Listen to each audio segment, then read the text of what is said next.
Assalamualaikum warahmatullahi wabarakatuh. Halo semua, welcome back to my class.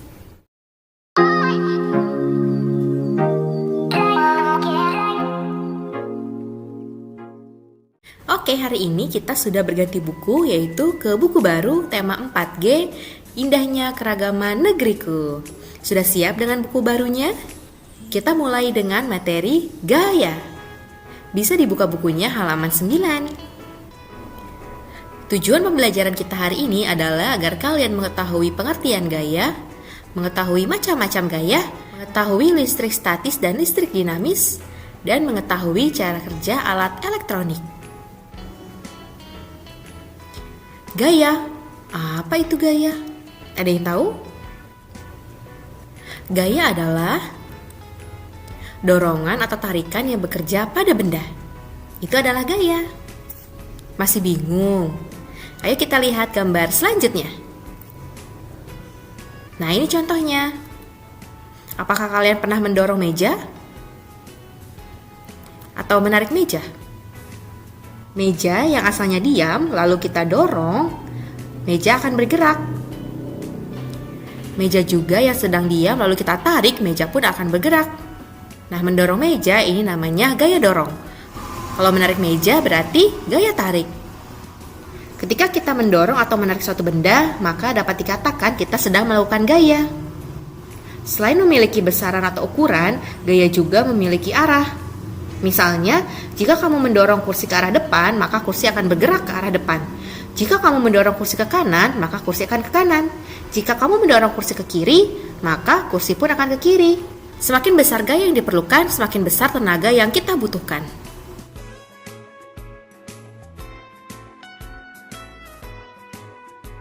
Dan alat untuk mengukur besarnya gaya namanya adalah dinamometer. Contoh lainnya adalah kegiatan yang menggabungkan gaya tarik dan gaya dorong. Misalnya adalah bermain bulu tangkis. Ketika mengayunkan raket, itu terjadi gaya tarik dan gaya dorong. Mengepel lantai.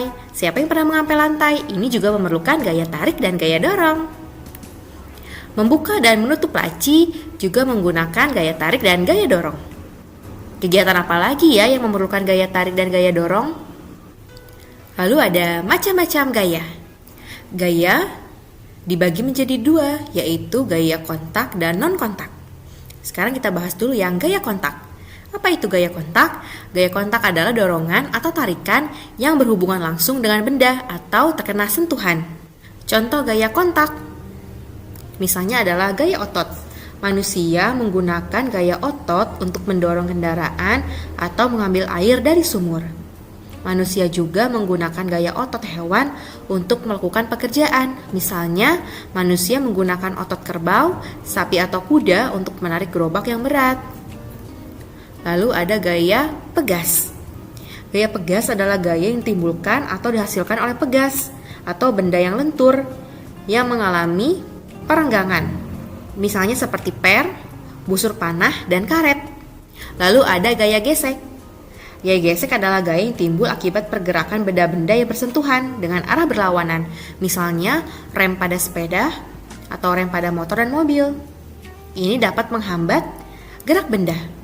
Kalau gaya non-kontak adalah dorongan atau tarikan yang tidak memerlukan kontak atau tidak memerlukan sentuhan langsung antara dua benda. Contoh gaya non-kontak pertama adalah gaya gravitasi. Gaya gravitasi adalah gaya yang menarik semua benda menuju ke bumi. Gaya gravitasi dapat dipelajari pada benda yang mengalami gerak jatuh. Misalnya, ketika sebuah bola dilempar ke atas, maka bola tersebut akan jatuh kembali ke bawah. Atau buah-buahan yang jatuh dari pohon. Apakah kalian tahu? Isaac Newton adalah penemu hukum gravitasi. Isaac Newton, seorang ilmuwan berkebangsaan Inggris, terinspirasi melakukan penelitian tentang gerak benda jatuh setelah melihat apel jatuh dari pohonnya. Tentu saja Newton bukan orang pertama yang melihatnya, tetapi ia merupakan orang pertama yang menjelaskan tentang kejadian itu. Newton berpendapat bahwa gravitasi menyebabkan apel menjadi jatuh. Ia memiliki pemikiran bahwa gravitasi merupakan sebuah gaya yang bukan hanya terdapat di bumi, tetapi juga terdapat di alam semesta. Lalu ada gaya magnet. Gaya magnet adalah gaya yang dapat menarik benda-benda yang terbuat dari logam. Apakah kalian punya magnet di rumah? Dia dapat menarik-narik semua benda yang terbuat dari logam. Lalu ada gaya listrik. Gaya listrik adalah tarikan atau dorongan yang ditimbulkan oleh benda-benda yang bermuatan listrik. Ada dua jenis muatan listrik, yaitu listrik positif dan muatan listrik negatif. Misalnya di sini ada sisir yang digosok-gosokkan ke kain dapat mengandung gaya listrik sehingga dapat menarik potongan-potongan kertas yang kecil. Sekarang kita ke gaya listrik. Seperti yang sudah dijelaskan sebelumnya bahwa ada dua jenis muatan listrik, yaitu muatan listrik positif dan muatan listrik negatif. Gaya listrik dibagi menjadi dua, yaitu ada listrik statis dan listrik dinamis. Sekarang kita akan belajar dulu tentang listrik statis. Contohnya seperti ini.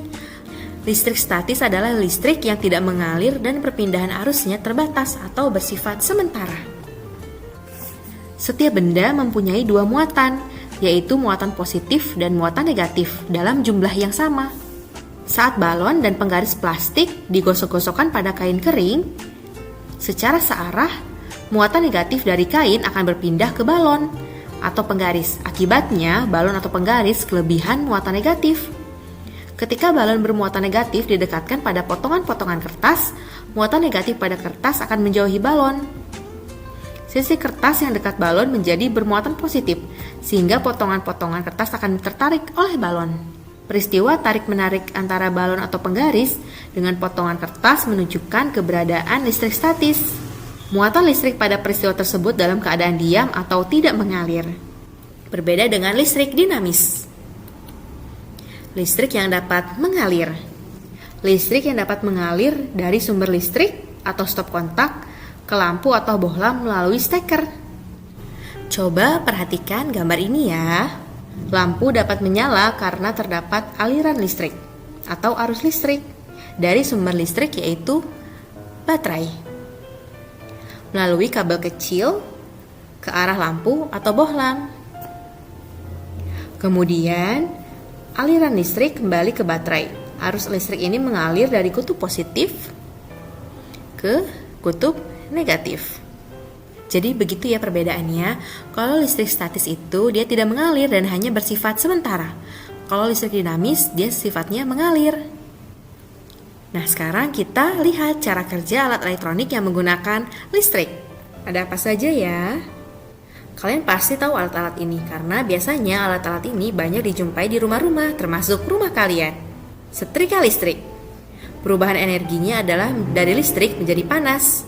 Kabel dihubungkan ke sumber listrik dimasukkan ke stop kontak, lalu listrik akan mengalir dari stop kontak ke setrika. Setrika akan memanas. Lalu ada lampu. Perubahan energinya adalah dari listrik menjadi cahaya. Kabel dihubungkan ke sumber listrik. Listrik mengalir dari stop kontak ke lampu. Ketika menyalakan stop kontak, lampu akan menyala. Lalu ada kulkas. Perubahan energinya adalah dari listrik menjadi panas. Kabel dihubungkan ke sumber listrik. Listrik mengalir dari stop kontak ke kulkas. Kulkas akan memanas bagian belakangnya, lalu menghasilkan dingin di dalamnya. Perubahan energinya adalah dari listrik menjadi bunyi. Kabel dihubungkan ke sumber listrik. Listrik mengalir dari stop kontak ke radio. Lalu radio akan mengeluarkan bunyi. Dan yang terakhir adalah kipas angin. Dari listrik menjadi gerak. Kabel dihubungkan ke sumber listrik. Listrik mengalir dari stop kontak ke kipas angin. Baling-baling pada kipas angin lalu akan bergerak. Bagaimana? Karena gaya berbanding lurus dengan tekanan. Semakin besar tekanan yang kita berikan, gaya pun akan menjadi semakin besar. Jadi kalau tekanannya tidak membesar, jangan banyak gaya ya. Tugas kalian di rumah, kerjakan halaman 11, ayo jawab nomor 1 sampai nomor 5. Boleh kerjakan langsung di buku tulis jawabannya saja atau langsung kerjakan di buku paketmu.